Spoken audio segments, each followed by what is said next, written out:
Hey, hi everybody. So just give me a sec, get my gloves. Get my gloves back on. I'm out here, it's January 20th. I'm out here outside of St. Paul University, that's it behind me. They're having a fake research day today.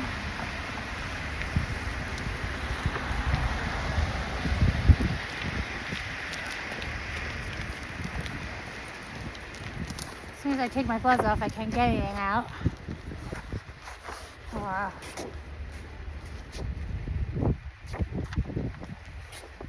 It's like 20 below today, so I have a lot of gear.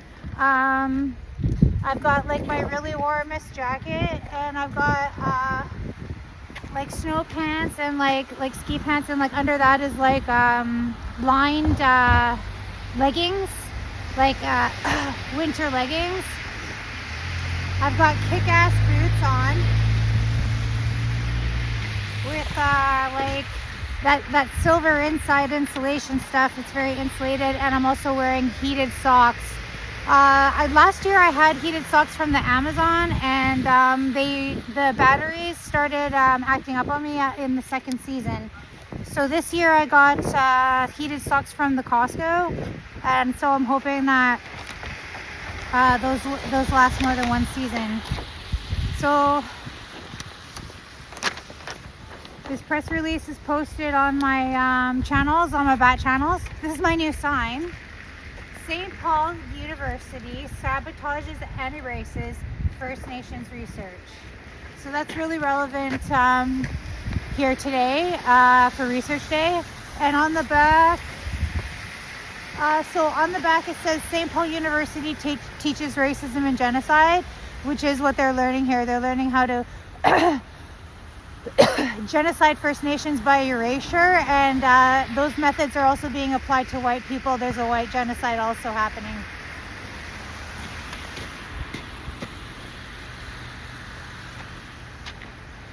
So only the people that support that and go along with that kind of violence and BS are allowed to stay here. Everybody else is either erased or their research is sabotaged. They try to destroy your reputation. They try to destroy my academic reputation using fabricated evidence, right? Which is what they accused me of. So they constantly project what it is they do. They project that onto their victims, really. I mean, I don't take a victim mentality, but literally that's what the word means. So anyways, so my press release is called Anishinaabe MMIWG Survivor Relaunches Protest Campaign Against Systemic Erasure, Racism and Bias at St. Paul University Research Day. That's today, January 20th, 2026. So Anishinaabe, survivor of missing murdered Indigenous women and girls, and advocate for erased First Nations survivors, will relaunch her protest campaign at St. Paul University with a peaceful demonstration during the university's Research Day today.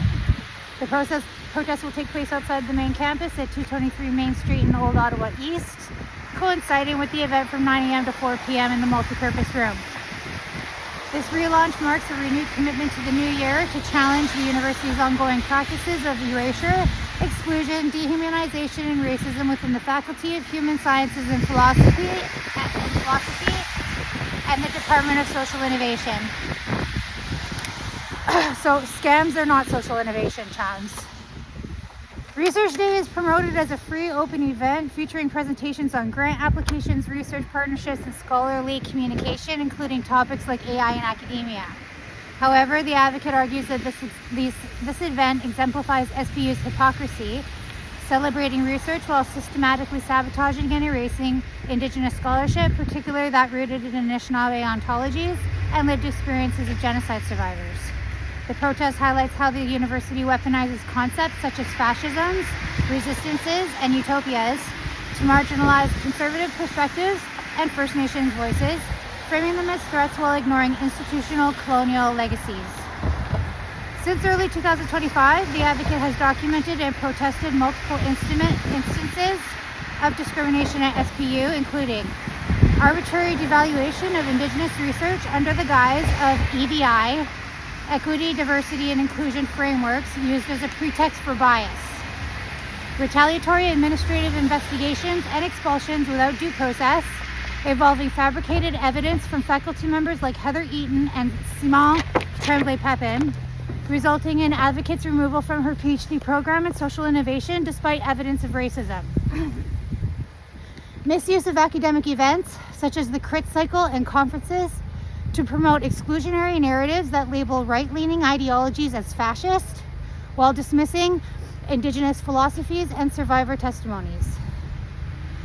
Leadership failures, including Archbishop Marcel Damphouse's inaction on appeals regarding false accusations and discrimination, perpetuating the erasure of MMIWG survivors.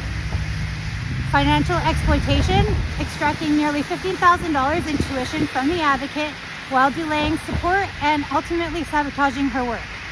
Actions that contradict the department's statement commitments to decolonization, anti-racism, and transformative justice, as critiqued in my statement on the book, Social Innovation for Real-World Transformation.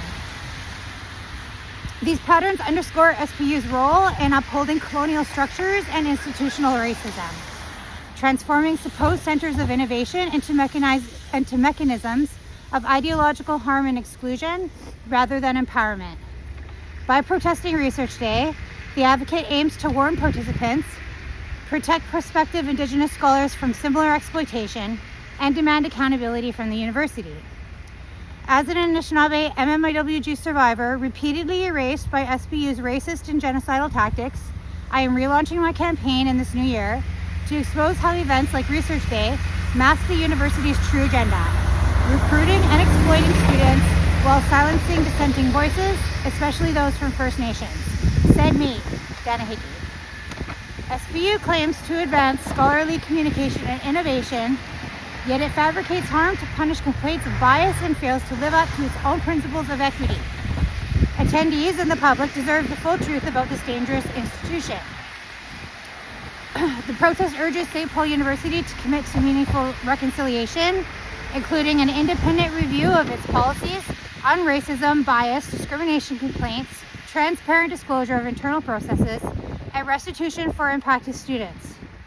Supporters are invited to join the peaceful demonstration or share experiences of institutional harm using hashtag SPU accountability. And you can contact me at dl_hickey@danahickey.com for more information.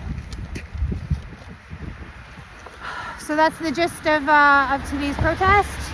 And so I'll just be getting started. I have a visitor.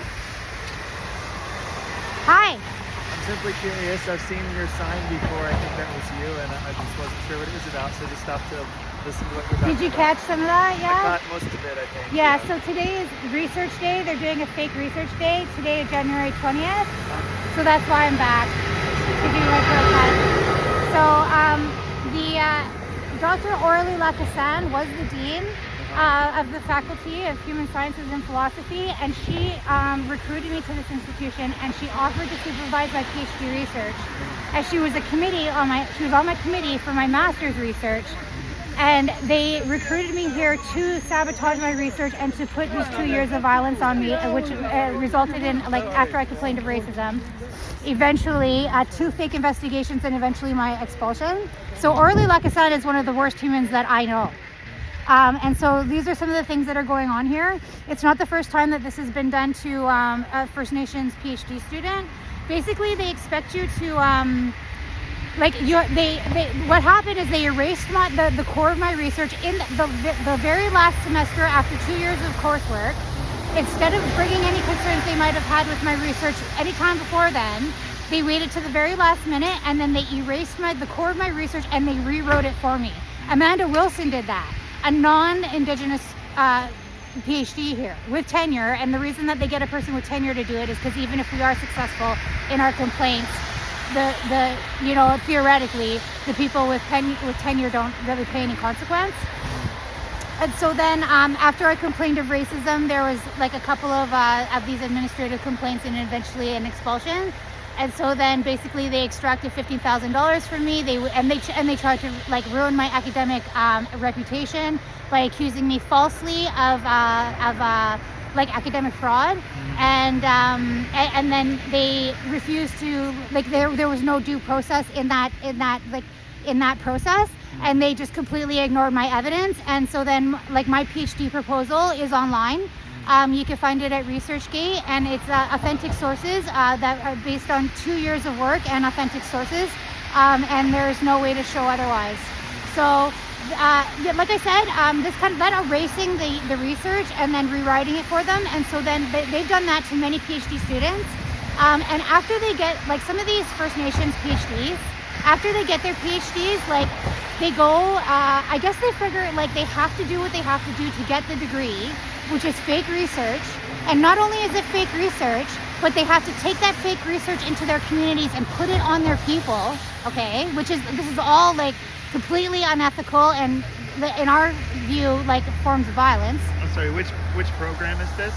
So it was in the Department of Social Innovation, in the Faculty of Human Sciences and Philosophy. Okay. And so then, so they've done this kind of thing, and it's not just SPU, it's all over Canada. They've done this kind of thing to First Nations PhD students many times over, and it's well documented in the literature now. Because like I said, many of them had to swallow all these indignities just to get their degree. And then, you know, eventually some of them get out and write all this stuff up, right? And so it's definitely out there, and it's not any kind of secret. And it's true that they do it to each other. They're constantly weaponizing their internal processes. They're constantly, like, setting people up for sabotage, and like I said, it may not be racism. They're doing this to each other as well, but that doesn't make racism okay. Right. So this is the point. Sure.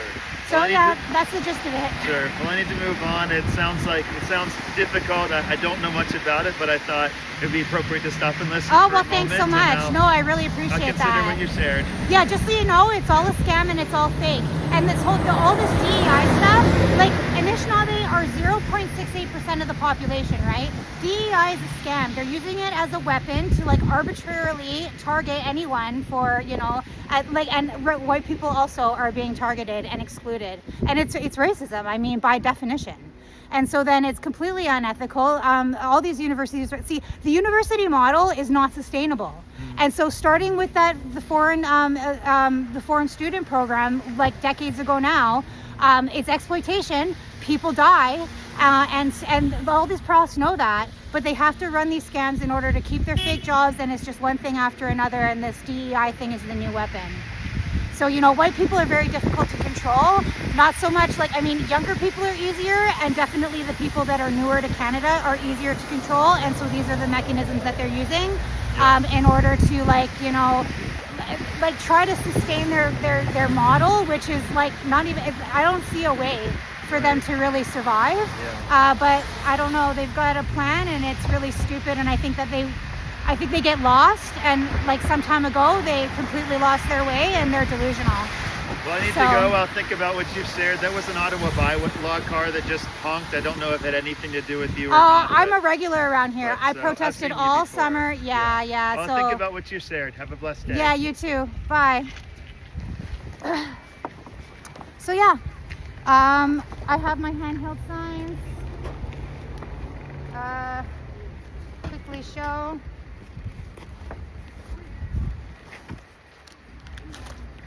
Everybody's favorite sign. So that's pretty well it.